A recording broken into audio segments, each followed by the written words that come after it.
बोलो विष्णु भगवान की जय। प्यारे भाइयों बहनों, धार्मिक कथाएं चैनल में आपका हार्दिक स्वागत है। आज मैं अपनी वीडियो में बताने जा रही हूँ कि पूर्णिमा व्रत का शुभ मुहूर्त क्या है, इसकी पूजा विधि क्या है और पूर्णिमा कथा श्रवण कराऊंगी। दोस्तों, यदि आपने YouTube चैनल धार्मिक कथाएं लाइक और सब्सक्राइब नहीं किया तो ज़रूर करें।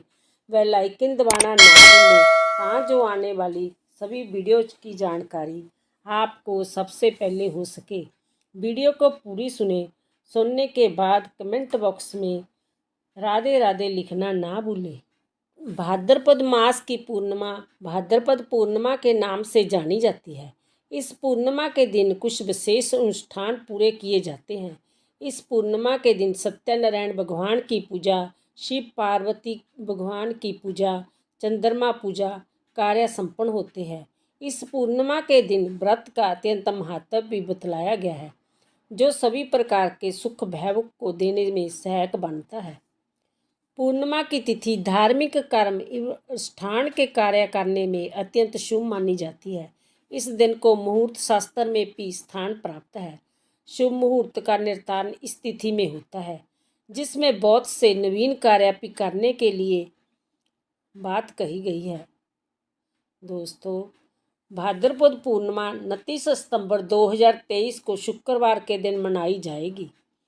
भाद्रपद पूर्णिमा की शुरुआत 28 सितंबर 2023 को शाम 6:50 से शुरू होगी और अगले दिन 29 सितंबर 2023 को दोपहर 3:28 पर समाप्त हो जाएगी। पूर्ण वर्ष में आने वाली हर एक पूर्णिमा की तिथि कुछ न कुछ खास विशेषता रखती है। इसी में भाद्रपद मास की पूर्णिमा को श्राद्ध पक्ष के आरंभ से जोड़ा जाता है। इसी पूर्णिमा से आरंभ होने वाले श्राद्ध कार्य अश्विन अमावस्या तक चलते हैं। इसलिए भाद्रपद पूर्णिमा को स्नान दान का भी विशेष महत्व माना जाता है। अब मैं भाद्रपद पूर्णिमा व्रत की पूजा विधि बतलाने जा रही हूँ। भाद्रपद पूर्णिमा के दिन विधि विधान के साथ पूजा और सत्यनारायण कथा करने से सभी दुखों का नाश होता है। जीवन में आने वाले कष्ट दूर हो जाते हैं। भाद्रपद पूर्णिमा के दिन पूजा करने में कुछ बातों का ध्यान रखने से व्रत का और पूजा का पूर्ण फल मिलता है। भाद्रपद पूर्णिमा के दिन प्रातःकाल उठकर किसी पवित्र नदी, सरोवर या कुंड में स्नान करना चाहिए। अगर जैसा संभव ना हो सके तो अपने घर में ही गंगा जल मिलाकर स्नान करना चाहिए। इस दिन व्रत करना चाहते हो तो व्रत का संकल्प भी करना चाहिए। दोस्तों, पूर्णिमा के दिन भगवान सत्यनारायण की पूजा करें और कथा सुने। भगवान शिव और माता पार्वती जी की प्रतिमा को स्थापित करके उनकी पूजा करें। पूजा के बाद भगवान को प्रसाद और फल फूल भेंट करें। 5 अमृत और चूरमे का प्रसाद बनाकर सभी लोगों को पूजा के साथ प्रसाद बांटें। पूजा कर लेने के बाद ब्राह्मण को भोजन कराएं और ज़रूरतमंदों को दान आदि जरूर करें। भाद्रपद पूर्णिमा व्रत स्त्रियों के लिए विशेष महत्व रखता है। इस व्रत के प्रभाव से संतान सुख, दाम्पत्य सुख की प्राप्ति होती है। भाद्रपद पूर्णिमा की कथा। भाद्रपद पूर्णिमा के दिन उमा महेश्वर व्रत करने का भी विधान बताया गया है।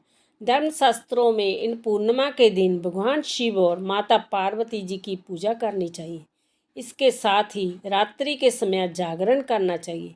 नारद पुराण और मत्स्य पुराण में इस व्रत के बारे में भी बताया गया है। इस व्रत को करने से मांगलिक सुख मिलते हैं, दाम्पत्य सुख प्राप्त होता है। उमा महेश्वर व्रत के साथ ही कथा भी सुननी चाहिए। इस कथा को सुनने से व्रत का पूर्ण फल मिलता है। दोस्तों, कथा इस प्रकार है। ऋषि दुर्वासा जी एक बार भगवान शिव शंकर जी के दर्शन करने, उनसे मिलने कैलाश जाते हैं।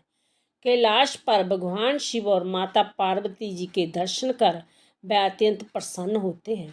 भगवान शिव ऋषि दुर्वासा को एक पुष्पमाला भेंट करते हैं, जिसे दुर्वासा प्रेम से स्वीकार कर लेते हैं। भगवान से भेंट कर लेने के पश्चात दुर्वासा वहाँ से आगे निकल पड़ते हैं। मार्ग में वह भगवान श्री विष्णु जी के दर्शन के लिए भी उत्सुक होते हैं। उनसे मिलने के लिए विष्णु लोक जाने के लिए आगे निकल पड़ते हैं, लेकिन तभी उनकी भेंट इंद्र के साथ होती है। तब दुर्वासा भगवान शिव द्वारा उन्हें प्रदान की हुई माला वह इंद्र को भेंट में दे देते हैं।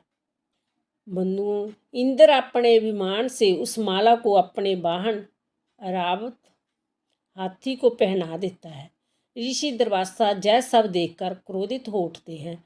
उन्हें यह कार्य अच्छा नहीं लगता और दुर्वासा क्रोधित स्वर में इंद्र को कहते हैं कि तुमने महादेव शिव शंकर जी का अपमान किया है।